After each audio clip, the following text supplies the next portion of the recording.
Bonjour à tous, j'espère que vous allez bien. On se retrouve aujourd'hui un petit peu à la bourre avec les favoris du mois d'octobre. Et alors avant de vous parler de mes favoris beauté, random, etc., on va quand même parler rapidement de mes cheveux. Oui, j'ai encore changé de couleur de cheveux. C'est arrivé pas plus tard que ce week-end. Voilà, alors autant vous dire que ça m'a pris à peu près comme une envie de pisser. Hein, ni plus ni moins. Je vais pas rentrer dans les détails dans cette vidéo parce que c'est pas le sujet, mais je compte de toute façon vous faire une vidéo routine capillaire parce que évidemment avec des décolorations forcément j'ai dû recommencer un petit peu à prendre soin de mes cheveux. Mais voilà, c'était juste pour dire que vous ne rêvez pas, j'ai bien encore une fois changé de couleur de cheveux. Merci d'éviter les réactions totalement dramatiques, hein, car je vous rappelle que ce sont mes cheveux et que personnellement je suis très contente avec cette couleur de cheveux et j'ai envie de dire que c'est tout ce qui compte. J'attaque tout de suite les favoris beauté. Mon premier, c'est une huile démaquillante de chez NYX, la Cleansing Oil Striped Off. Donc c'est un produit que j'ai reçu du service de presse qui traînait voilà, dans un de mes tiroirs. Et j'ai terminé il n'y a pas très longtemps le produit que j'utilisais en ce moment, qui était le baume démaquillant de chez The Body Shop. Et je me suis dit, je vais tester ça. Et alors, j'adore littéralement cette huile démaquillante. Alors, elle n'est ni bio, ni naturelle. Je n'ai pas creusé la compo, mais elle est sans aucun doute faite à base d'huile minérale. Il n'y a sûrement rien de très très positif dans cette huile démaquillante. Mais je pars quand même du principe qu'une huile démaquillante, c'est quand même le truc qui reste à peu près 17 secondes sur ton visage. Donc bon, a priori, ça va pas, si tu veux, ça va pas te ruiner la peau. Et surtout, elle démaquille extrêmement bien. C'est vraiment un bonheur. La texture de l'huile est assez classique, donc ni trop fluide, ni trop épaisse. Ce qui est, voilà, très très chouette. Elle démaquille très bien et surtout elle se rince extrêmement bien. Moi c'est un peu le souci que j'avais justement avec le baume démaquillant The Body Shop, c'est que j'avais toujours un peu cette impression qu'il me restait une sorte de film gras sur le visage. Alors évidemment moi après m'être démaquillée à l'huile je me nettoie le visage avec un nettoyant, du savon ou des choses comme ça, mais là vraiment je me démaquille le visage, je rince et on sent vraiment que la peau est super propre. Donc encore une fois, bon, la compo est pas géniale, mais encore une fois bis, c'est un produit qui reste quand même extrêmement peu de temps sur le visage et c'est une huile vraiment qui remplit voilà, tout ce qu'on peut attendre d'une huile démaquillante. J'ai pas précisé, mais elle ne pique pas les yeux, elle démaquille aussi bien le make-up classique que le make-up waterproof. Elle coûte pas très cher vu que c'est NYX et vraiment elle est top. Du côté des cheveux, j'ai découvert un shampoing sec. Alors ça faisait très longtemps que j'avais pas acheté de shampoing sec et la dernière fois que j'ai été faire un tour chez DM, je suis tombée sur ce flacon de shampoing sec qui était si beau et qui m'a tant attirée. Donc il s'agit du Dry Shampoo senteur Paradise de la marque Collab. Donc c'est une marque qui est non testée sur les animaux, le produit est vegan et alors ce shampoing sec est absolument incroyable, c'est-à-dire qu'il ne laisse pas le moindre résidu blanc sur les cheveux, mais vraiment genre rien du tout. Et ce que j'aime aussi beaucoup avec ce produit, c'est qu'il laisse pas tellement, vous savez, cette espèce d'effet de cheveux qui accroche, un peu comme si on avait mis du texturisant et genre les 10 premières minutes c'est bien, mais après tes cheveux deviennent tout plats et tout gras et t'arrives plus rien à en faire. Ça permet vraiment de repousser d'une bonne journée de shampoing. Au niveau de l'odeur, bon, ça sent un truc frais, un peu sucré, fruité, je sais pas quoi. C'est pas forcément moi ce qui me fait particulièrement kiffer avec ce produit, mais bon, voilà, l'odeur est sympa. Et alors il me semble, je sais plus qui est-ce que j'ai vu parler de cette marque. Je crois que c'est dispo chez Monoprix. Moi je l'ai acheté en Allemagne, mais éventuellement jetez un œil chez Monoprix si jamais ça vous branche, parce que vraiment il est top. Côté soins du visage, il y a deux produits que j'ai énormément utilisés au mois d'octobre et que j'adore. Donc le premier, c'est une découverte. Il s'agit du sérum SOS de chez Soin de Soi. Donc c'est une marque dont je vous ai déjà parlé, que j'adore, qui est 100% naturelle, que tout est fabriqué à la main en France, qui est vraiment génial. Et donc dans ce sérum on trouve de l'huile de jojoba, du macérat de carotte, de l'huile d'argan, de l'huile d'avocat et de la vitamine E. C'est un sérum, enfin plus exactement une huile, puisque vous l'aurez compris, il y a énormément d'huile végétale à l'intérieur de ce produit, que j'adore utiliser quand je sens que ma peau est un peu en train de partir en latte, c'est-à-dire que j'ai les pores qui commencent à se boucher, je commence à avoir des boutons, des inflammations, des trucs comme ça. Je trouve ce produit absolument génial. Donc je l'utilise principalement le soir et je le mélange, histoire que ce soit encore plus efficace, avec cette petite chose de chez Audacité qui est le Black Cumin plus Cage Put, sérum concentré pour les boutons. Voilà, c'est quoi, qu'est-ce qu'il y a marqué sur le flacon. Donc là, on est vraiment sur un truc qui est assez concentré. J'ai déjà dû vous en parler de ce produit parce que ça fait pas mal de temps que je l'ai. Et en fait, ce que je fais, c'est que tout simplement, je mélange une petite dizaine de gouttes du sérum SOS avec, 3-4 gouttes maxi du petit sérum Audacité. Je mets tout ça sur mon visage le soir avant de dormir et vraiment je trouve que ça a un effet, j'ai envie d'utiliser une expression un peu ringard et de dire un effet bœuf sur ma peau, et le lendemain, en plus d'avoir la peau vraiment qui est hydratée, qui est repulpée, qui est vraiment, on va dire, très satisfaite au niveau de l'hydratation, de la nutrition, etc. Je sens vraiment que ça aide ma peau et son état en fait à ne pas empirer au niveau voilà, des problèmes de peau, des boutons, des choses comme ça, et voilà. J'aime beaucoup, j'aime vraiment beaucoup.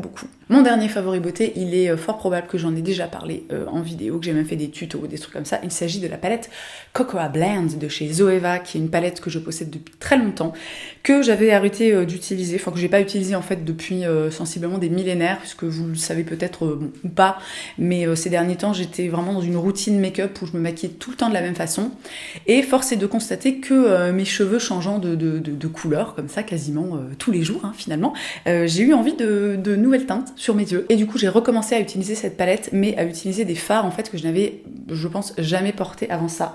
Donc plus exactement le fard Delicate Acidity, qui est vraiment un mauve légèrement irisé, voilà, un petit peu brillant, très joli, qui fait une très bonne base sur toute la paupière, et le Warm Nuts, qui est vraiment un violine, qui est pour le coup plus irisé, et alors ces deux teintes sont tellement magnifiques, donc je les porte aujourd'hui. Je vais vous faire un petit close-up sur mes yeux, et alors je trouve ça tellement joli.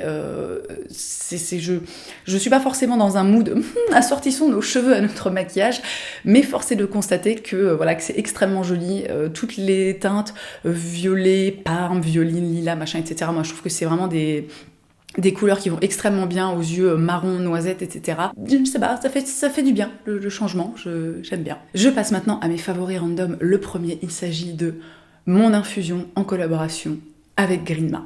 Voilà, j'ai envie de dire, ça devait finir par arriver un jour ou l'autre. Donc si vous suivez un petit peu Greenma, c'est une marque de thé et d'infusion 100% française, 100% bio.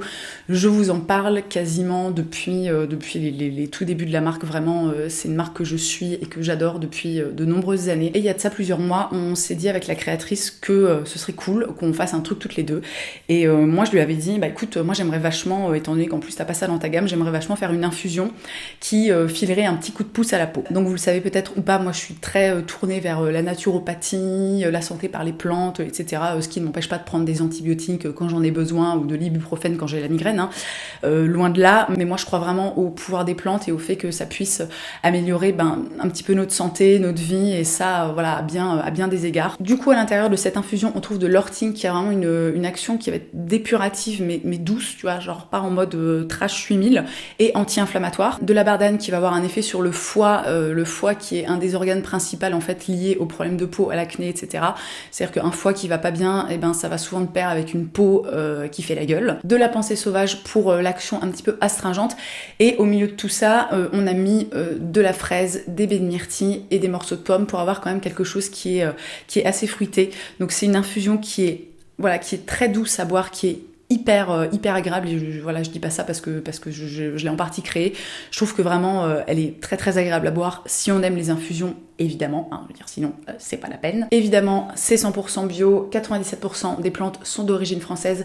C'est dans un très joli bocal en verre, comme tous les produits, comme tous les thés et infusions Greenma. Il y a une étiquette spéciale édition limitée avec mon nom dessus, et des petits dessins en fait qui reprennent un peu le tatouage que j'ai sur le bras gauche, voilà, pour la petite histoire. Et voilà, je suis hyper fan de cette infusion, vraiment je suis très fière d'avoir travaillé avec Greenma sur ce projet. Donc évidemment il fallait que je le place dans mes favoris. Donc si jamais vous avez envie de la découvrir, évidemment je vous mets le lien dans la barre d'infos, et j'espère qu'elle vous plaira autant que moi elle me plaît à moi. Voilà. On change de registre avec un bouquin. J'ai lu dernièrement Le Zoo de Jane Phillips, qui est un bouquin qui m'a littéralement bouleversée. Donc l'histoire, très rapidement, est assez simple. C'est une mère et son fils qui passent une après-midi au zoo, et la fermeture du zoo approche, donc évidemment ils prennent la direction de la sortie du zoo. Et à ce moment-là, en fait, elle se rend compte qu'il y a des mecs qui sont rentrés dans le zoo avec des armes à feu, des flingues, des fusils, des choses comme ça, et qui sont en train de tirer sur les gens et de tuer les gens. Donc l'histoire se déroule sur quasi exactement 3 heures, puisque ça débute à 16h55, et le dernier chapitre en fait commence à 20h05. Mais alors c'est 3 heures d'histoire qui moi vraiment j'ai été bouleversée. Il y a pas mal de moments en fait où j'ai vraiment été prise par l'émotion, et où j'étais à deux doigts de pleurer, parce que étant maman moi-même, on se projette vraiment totalement en fait totalement. On arrive vraiment, c'est raconté en fait tellement bien, c'est tellement bien écrit que moi j'étais vraiment en fait, je vivais la scène et je me projetais. Enfin bon, c'est assez horrible dit comme ça, mais voilà, évidemment il faut aimer les thrillers, les trucs un peu genre en mode c'est l'angoisse, hein, clairement. Et vraiment ce bouquin m'a bouleversée parce que en plus de ça, il y a une tension qui quasiment dès le début est palpable, et ce vraiment jusqu'à la dernière page. Et quand je dis jusqu'à la dernière page, c'est pas une figure de style comme ça, c'est vraiment jusqu'à la dernière page. Tu te dis, oh mon Dieu, mais qu'est-ce qui va se passer, tu vois, qu'est-ce qui va arriver à cette femme et à son enfant. Évidemment, les deux personnages sont hyper attachants. Le gamin, genre, t'as juste envie de l'adopter, en fait, tellement il est mignon et intelligent et attachant et touchant. Et vraiment, ce bouquin est génial si vous aimez les thrillers, je sais pas trop comment appeler ça. Il est assez exceptionnel. Une série dans mes favoris pour ne pas changer, j'ai commencé à regarder Peaky Blinders. Mon Dieu, c'est absolument génial. Donc Peaky Blinders, si je devais résumer cette série on va dire en une seule phrase, je dirais que c'est un peu les Sons of Anarchy, mais dans les années 1920. Ça se passe à Birmingham et on suit une espèce de gang, de gang local qui fait la loi, qui est dans des trafics, des trucs comme ça.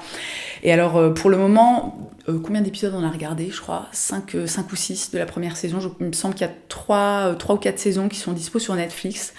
Et alors je trouve ça génial. Premièrement, la réal est magnifique, les décors sont magnifiques, les acteurs sont brillantissimes. Donc un des acteurs principaux, c'est, j'espère que je ne vais pas me tromper dans son nom, c'est Cillian Murphy, qui est vraiment un mec que je trouve fascinant, qui est un très très bon acteur, mais qui a vraiment un visage que je trouve assez incroyable. Alors c'est vrai que pour le moment, donc encore une fois, j'en suis peut-être à 6 épisodes, c'est pas non plus la série la plus prenante qui soit, on n'est pas en mode oh là là, vite, faut regarder la suite, mais vraiment c'est extrêmement agréable à regarder. Moi, ce que j'aime tout particulièrement, c'est vraiment les accents, mais genre les accents anglais à couper au couteau qui sont... que je trouve juste génial. Au début, j'ai eu un petit peu de mal, et puis en fait, au final, je trouve que ça fait vraiment partie en fait de l'ambiance de la série et de ce qui fait à mon avis que c'est une très bonne série, c'est très réussi. Et je voulais vous en parler parce que vraiment je trouve ça excellentissime. J'en ai pas trop entendu parler. En ce moment, de toute façon, tout le monde parle énormément de Stranger Things, que je vous conseille aussi, hein, la saison 2. On est à la moitié, j'ai envie de vous dire que c'est vachement bien. Mais je me suis dit que ça changerait un peu de Stranger Things. Un truc qui se mange parce que ça faisait longtemps et parce qu'on aime bien les trucs qui se mangent et qui sont bons. Cette petite chose que j'ai trouvée dans mon magasin bio. Donc il s'agit du Four Mix Peanuts and Nuts de la marque Terrasana. Et donc il s'agit d'une purée d'oléagineux qui mélange des arachides, des noisettes, des noix de cajou et des amandes. Et ce truc, c'est juste le meilleur truc du monde. Ce truc-là, le mix des 4, c'est juste, franchement, c'est à tomber. C'est juste à tomber. Donc si c'est le genre de choses que vous aimez, je vous conseille, mais on ne peut plus vivement d'essayer de mettre la main dessus parce que franchement ça défonce 8000. Et je termine avec un reportage que j'ai regardé il y a quelques semaines maintenant, mais dont j'avais oublié de vous parler, qui est un reportage dispo sur Netflix et qui s'appelle Food Choices. Donc c'est un mec en fait qui a fait un peu le tour du monde, je crois que ça se limite pas qu'aux États-Unis, et qui a été qui s'est posé des questions sur nos choix alimentaires et sur l'impact que ça peut avoir sur notre santé et sur l'environnement. C'est un reportage qui dure, je crois, 1h30, quelque chose comme ça, que j'ai trouvé extrêmement bien fait, qui met en avant des vérités qui, pour certaines personnes sont peut-être évidentes, mais pour d'autres sûrement beaucoup moins évidentes. J'ai trouvé que ça abordait tous ces sujets, donc évidemment le fait de manger des animaux, des choses comme ça, sans être, ce n'est absolument pas un reportage sur le véganisme ou quoi que ce soit, mais évidemment ça parle de l'impact que la consommation de produits animaux peut avoir sur notre santé et sur l'environnement. Mais j'ai trouvé que c'est vraiment un reportage qui fait pas du tout culpabiliser ou qui fait la morale ou des choses comme ça. C'est vraiment, il va à la rencontre de spécialistes, de scientifiques, de choses comme ça, il discute avec eux, il les interviewe, il se balade un petit peu partout dans le monde, et vraiment c'est un excellent reportage que je vous conseille si c'est un sujet qui vous intéresse. Ces favoris sont terminés, donc j'espère que ça vous aura plu, que ça vous aura fait faire de belles découvertes comme d'habitude. Et évidemment, merci d'avoir passé ce petit moment avec moi. Je vous souhaite une très belle journée, je vous embrasse et je vous dis à la la prochaine.